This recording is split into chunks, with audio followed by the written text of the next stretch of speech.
ఆంధ్రుల జీవనాడిగా చెప్పబడుతున్నటువంటి పోలవరం ఒక పక్క ఉరుకుల పరుగుల మీద ఆ శరవేగంగా పూర్తి చేయడానికి చంద్రబాబు గారు కృషి చేస్తున్నారు. దానికి కేంద్రం నుంచి కూడా సహాయం అందుతుంది. ఇప్పటికే దాని ప్రాజెక్టు మీద పూర్తి అంచనాలతో పనులు కూడా ప్రారంభించడం జరిగింది. ఒక డెడ్ లైన్ దాదాపుగా 2027 ఎండింగ్ లేదా 2028 నాటికి పోలవరాన్ని పూర్తి స్థాయిలో పూర్తి చేస్తామని చెప్పి చంద్రబాబు గారు ఇప్పటికే చెప్పడం జరిగింది. ఆ పనులకు సంబంధించి అధికారులకు డెడ్ లైన్ కూడా పెట్టారు. అయితే ఇక్కడ ప్రధానంగా ఏళ్ల తరబడి పోలవరం నిర్వాసితులు తమకు రావాల్సిన పరిహారాల గురించి పోరాడుతూనే ఉన్నారు. 2017లో చంద్రబాబు గారు అప్పట్లో ఒక 800 నుంచి 850 కోట్ల రూపాయలు పరిహారం కింద విడుదల చేయడం జరిగింది. అది కొంతవరకు మాత్రమే, మిగిలిన పరిహారాన్ని కూడా ఇవ్వాలి. అయితే ఆ తర్వాత జగన్మోహన్ రెడ్డి పోలవరం నిర్వాసితులకు 10 లక్షల చొప్పున పరిహారం ఇస్తామని చెప్పి ఎన్నికల హామీలలో ప్రచారం చేసి, ఆయన పోలవరం పర్యటించినప్పుడు ప్రచారం చేసి, తరువాత 5 ఏళ్ల పాటు చిల్లి గవ్వ కూడా వాళ్ళకి ఇవ్వలేదు.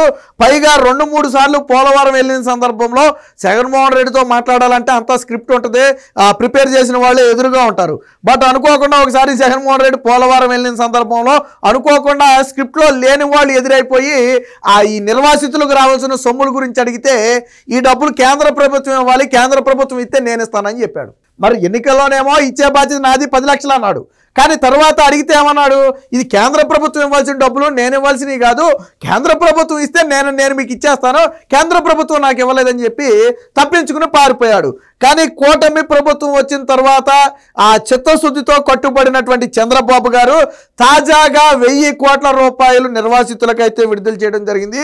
ఆల్రెడీ మొన్న శుక్రవారం నుంచి ఎవరైతే నిర్వాసితులు ఉన్నారో వారి నష్టపరిహారం అంతా కూడా వారి ఖాతాల్లో జమ అయిపోతుండటంతో వాళ్ళ ఆనందానికి అవధులు లేవు. ఎందుకనంటే దాదాపుగా 2017 తర్వాత, అప్పుడు చంద్రబాబు గారు ఇచ్చిన తర్వాత నుంచి ఇప్పటి వరకు కూడా దాదాపుగా 8 ఏళ్ల నుంచి కూడా 7 నుంచి 8 ఏళ్ల నుంచి వాళ్ళకి పరిహారమే లేదు. జగన్మోహన్ రెడ్డి 5 ఏళ్ల పాలనలో ఒక్క రూపాయి కూడా వాళ్ళకి జమ చేయలే. దీంతో తీవ్ర నిరాశలో ఉన్నారు. అప్పట్లో చంద్రబాబు గారు ఎన్నికల సమయంలో కూడా చెప్పారు, పోలవరం నిర్వాసితులను మేము వస్తే ఆదుకుంటామని. వాస్తవానికి ఈ సమయానికి ఇస్తాం, ఆ సమయానికి ఇస్తామని కూడా చెప్పలా. కానీ అనూహ్యంగా అసలు పోలవరం నిర్వాసితులకు నిధులు ఇస్తారని కూడా ఎవరు ఊహించలా. అనూహ్యంగా చంద్రబాబు గారు ఉన్నట్టుండి ఒక్కసారిగా 1000 కోట్ల రూపాయలు జమ చేయటం, అవన్నీ కూడా వారి ఖాతాల్లో నష్టపరిహారం అంతా జమ అవుతుండటంతో వారి ఆనందానికి అవధులు లేకుండా పోయింది. దాంతో ఎక్కడికక్కడ చంద్రబాబు గారి చిత్రపటాలకు పాలాభిషేకం కూడా చేస్తున్నారు, పాలాభిషేకం చేస్తున్నారు. ఎందుకంటే నిర్వాసితులను ఆ రోజు 2017లో ఇచ్చి డబ్బులు ఇచ్చి ఆదుకుంది చంద్రబాబు గారే, ఈ రోజు కూడా డబ్బులు ఇచ్చి ఆదుకున్నది చంద్రబాబు గారు. ఇంకా కొంత మొత్తం వచ్చినా దాన్ని కూడా ఇస్తామని చెప్పారు.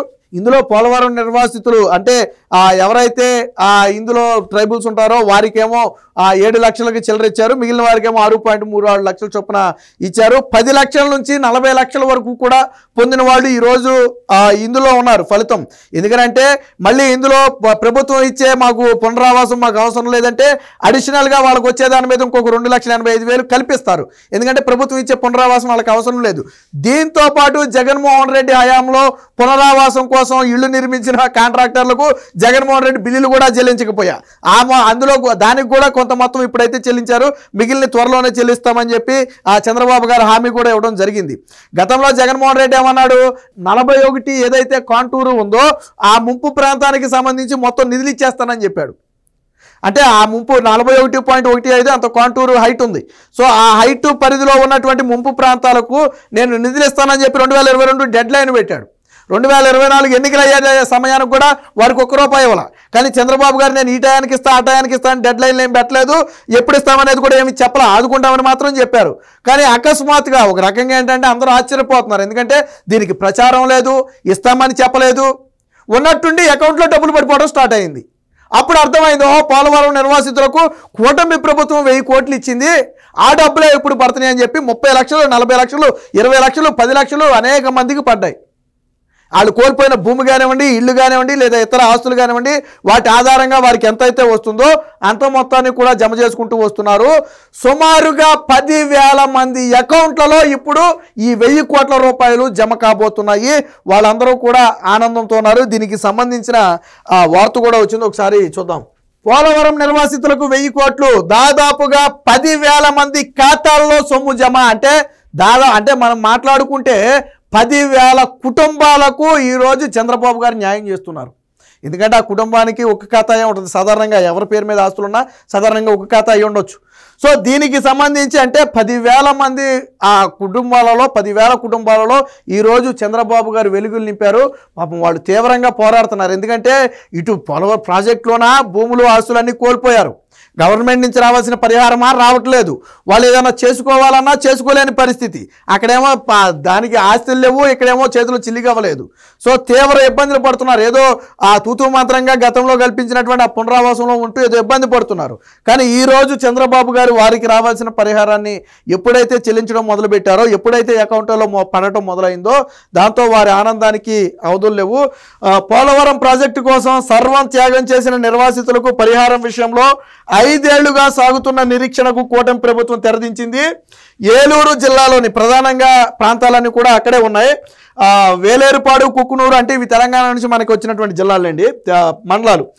వేలేరు, కుక్కునూరు, అలాగే అల్లూరు జిల్లాలోని దేవీపట్నం, విఆర్పురం, చింతూరు, ఏటపాక, కోనవరం మండలాల్లో దాదాపుగా 10,000 మంది నిర్వాసితుల ఖాతాల్లో వ్యక్తిగత నష్టపరిహారాలను కలిపి దాదాపుగా 1,000 కోట్ల మేర జమ అయినట్లు తెలుస్తుంది. కుక్కునూరు, వేలేరుపాడు మండలాల్లో దాదాపు 6,875 మంది ప్రధాన నిర్వాసితులు ఈ కుక్కునూరు, వేలేరుపాడులో ఉంటారు. ఆ రోజు చంద్రబాబు గారు 2014లో గెలిచిన వెంటనే ఈ ప్రాజెక్టు పరిధిలో ఉన్నటువంటి 7 మండలాలను విలీనం చేయించుకున్నారు. కాబట్టి ప్రాజెక్ట్ ఈరోజు ఎటువంటి ఆటంకాలు లేకుండా నడుస్తుంది. కానీ వేరే గవర్నమెంట్ ఉండుంటే ఖచ్చితంగా మళ్ళీ ఇది ఒక ఇష్యూ లాగా మారేది. సో ఆ రోజు చంద్రబాబు గారు చేసిన మంచి పని అది. తరువాత పోలవరం మండలంలో ఒక 153 మంది, అలాగే అల్లూరు జిల్లాలో దాదాపు ఒక 3,000 మంది ఉన్నారు. ఇందులో గిరిజనులకేమో 7.11 లక్షల చొప్పున పరిహారం ఇస్తున్నారు. గిరిజనేతరులు అంటే గిరిజనులు కాని వాళ్ళు, ప్రధానంగా 80 to 90% గిరిజనులే ఉంటారు అక్కడ. గిరిజనులు కాని వారికి మాత్రం 6.36 లక్షల చొప్పున పరిహారం ఇస్తున్నారు. ఇళ్ల స్థలాలకు, పొలాలకు నష్టపరిహారం ప్రభుత్వం అలాగే పునరావాసం వద్దని నిర్ణయించుకుంటే వారికి అదనంగా మరొక 2.85 లక్షలు అయితే ఇస్తున్నారు.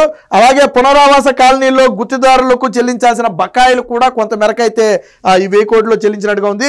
వైకాపా పాలనలో పరిహారం అందుతుందని నిర్వాసితులు ఎదురు చూశారు. అప్పట్లో సీఎం జగన్ 2022 సెప్టెంబర్, ఇది జగన్మోహన్ రెడ్డి పెట్టిన డెడ్ లైన్, 2022 సెప్టెంబర్ నాటికి 41.15 కాంటూరు సొమ్ము ఇస్తామంటూ హడావిడి చేసినా ఫలితం లేదు. కూటమి సర్కారు అధికారం చేపట్టిన 6 నెలల్లోనే పరిహారం జమ చేయడంతో నిర్వాసితులు హర్షాతిరేకాలు వ్యక్తం చేస్తున్నారు. శుక్రవారం ఉదయం 9 గంటల నుంచే వారి ఖాతాల్లో పరిహారం జమ కావడం మొదలైంది. ఒక్కొక్క కుటుంబానికి 10 లక్షల నుంచి 40 లక్షల వరకు కూడా అందింది. అంటే వాళ్ళు కోల్పోయిన దాన్ని బట్టి 40 లక్షలు అంటే వాళ్ళు ఆస్తి ఎక్కువ ఉండొచ్చు, అందులో ఇళ్ళు ఉండొచ్చు, ఇంకా ఏదైనా ఇతరవి ఉండొచ్చు. సో దీనికి సంబంధించిన వార్త ఇంకోటి కూడా వచ్చింది, ఒకసారి చూద్దాం. సో ఇది పోలవరం నిర్వాసితుల ఖాతాల్లో డబ్బు జమ, ఎన్నో ఏళ్లు నిరీక్షణకు తెలదించిన బాబు సర్కార్ అని చెప్పి 2017లో అప్పుడు 800 కోట్ల రూపాయలను చంద్రబాబు గారు ఇచ్చారు. మళ్ళీ 7 ఏళ్ల తరువాత మరొక 815 కోట్లు ఇప్పుడు ఇచ్చారని చెప్పి ఇచ్చింది. దాదాపుగా 10,000 మంది నిర్వాసితుల ఖాతాల్లో డబ్బు జమ అయినట్టుగా చెప్పారు.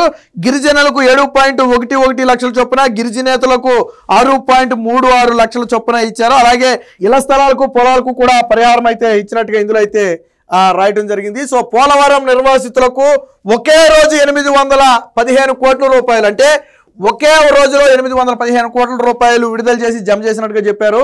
ఎన్నో ఏళ్ల ఎదురు చూపులకు కొత్త ఏడాది వేళ తెర అనూహ్యంగా పరిహారాలు చెల్లింపు. నేను ఇందాకే చెప్పా, దీనికి ఎటువంటి ప్రచారం లేదు. ఉన్నట్టుండి ఒక్కసారిగా చంద్రబాబు గారు నిర్ణయించుకుని చెల్లిస్తున్నటువంటి సొమ్ము ఇది. వాస్తవానికి పోలవరం, అమరావతి నిర్మాణాలు నిధులు కష్టంగా ఉంది అయినా తెలుసు. బట్ అలాగని పోలవరం నిర్వాసితులకు అన్యాయం చేయకూడదనే ఒక ఉద్దేశంతో విడుదల చేశారు. నిర్వాసితుల్లో పెళ్లిబిక్కిన సంతోషం, ఊరూరా సంబరాలు, పాలాభిషేకాలు అని చెప్పి చెప్పడం జరిగింది. ఉదయం 8 గంటల నుంచే వారి ఖాతాలో జమ అవుతుండడంతో ఆనందానికి అవధులు లేవు. 2017 అక్టోబర్లో అప్పటి చంద్రబాబు గారు 800 కోట్ల రూపాయలు విడుదల చేశారు. మళ్ళీ ఇప్పుడు ఒకే రోజు 815 కోట్ల రూపాయలు విడుదల చేసి పోలవరం నిర్వాసితుల కళ్ళలో అయితే ఆనందం నింపారు, వాళ్ళ కుటుంబాలలో ఆనందం నింపారు.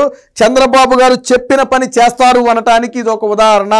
జగన్మోహన్ రెడ్డి అనే వ్యక్తి చెప్పిన పని చెయ్యడు, మోసగాడు అనటానికి కూడా ఇదే ఒక ఉదాహరణ. ఎందుకంటే 2022 సెప్టెంబర్ నాటికి నేను పరిహారం చెల్లిస్తానని ఒక డెడ్ లైన్ పెట్టి ఆ తర్వాత అడిగితే కేంద్రం డబ్బులు ఇవ్వాలి, వాళ్ళు ఇస్తే నేను ఇస్తానని చెప్పి తప్పించుకున్నటువంటి వ్యక్తి జగన్మోహన్ రెడ్డి. కానీ ఎప్పుడు ఇస్తామో కూడా చెప్పకుండానే ఉన్నట్టుండి ఒక్కసారిగా నిధులు విడుదల చేసి వాళ్ళ ఖాతాల్లో డబ్బులు వేస్తూ వాళ్ళ ముఖంలో ఆనందం నింపినటువంటి వ్యక్తి చంద్రబాబు గారు. సో ఇద్దరికి మధ్య చాలా తేడా ఉంది. చంద్రబాబు గారు 72% పోలవరం పూర్తి చేశారు, ప్రతి సోమవారాన్ని పోలవరంగా మార్చారు. జగన్మోహన్ రెడ్డి 5 ఏళ్లలో కేవలం 2% పోలవరం మాత్రమే పూర్తి చేసి 5 ఏళ్లలో ఆయన గట్టిగా 5 సార్లు కూడా పోలవరం పర్యటనకి వెళ్ళాలి. చంద్రబాబు గారు నెలకు 4 సార్లు వెళ్తే జగన్మోహన్ రెడ్డి 5 ఏళ్లలో 5 సార్లు కూడా వెళ్ళలేదు. కానీ యుద్ధ ప్రాతిపదికన పోలవరం అని జగన్మోహన్ రెడ్డి బైబిల్, భగవద్గీత, ఖురాన్ అన్నటువంటి ఆ మేనిఫెస్టోలో పెట్టాడు. మీరు కావాలంటే చెక్ చేయండి. యుద్ధ ప్రాతిపదికన పోలవరం అన్నాడు. మా తండ్రి విగ్రహం 100 అడుగులు పెడతాను అన్నాడు. సరే 100 కాకపోతే 200 అడుగులు పెట్టుకో. దేవినేని ఉమామహేశ్వరరావుకి నాడు ఎవరో మంత్రి అనిల్ కుమార్ యాదవ్ దేవినేని ఉమామహేశ్వరరావుకి పట్టుబట్టలు పెడతానన్నాడు. 2 ఏళ్లలో పోలవరం పూర్తి చేస్తే మీరు పార్టీని మూసేస్తారా అని అడిగాడు. బుల్లెట్ ఎప్పుడు వచ్చింది కాదు, బుల్లెట్ దిగిందా లేదా అని చెప్పి అసెంబ్లీలో సినిమా డైలాగులు చెప్పాడు. చివరికి ఆయనకే దిక్కులేదు అనుకోండి, అది వేరే విషయం. తర్వాత అంబటి రాంబాబు గారు వచ్చి ఆ పోలవరం ఎప్పుడు పూర్తి అవుతుందో మేము చెప్పలేమన్నాడు, అది ఇంకో వేరే విషయం అనుకోండి. ఏది ఏమైనా మొత్తంగా పోలవరం నిర్వాసితుల కళ్ళలో మాత్రం చంద్రబాబు గారు కానివ్వండి, కూటమి ప్రభుత్వం కానివ్వండి ఆనందం నింపిందనడంలో ఎటువంటి సందేహం లేదు.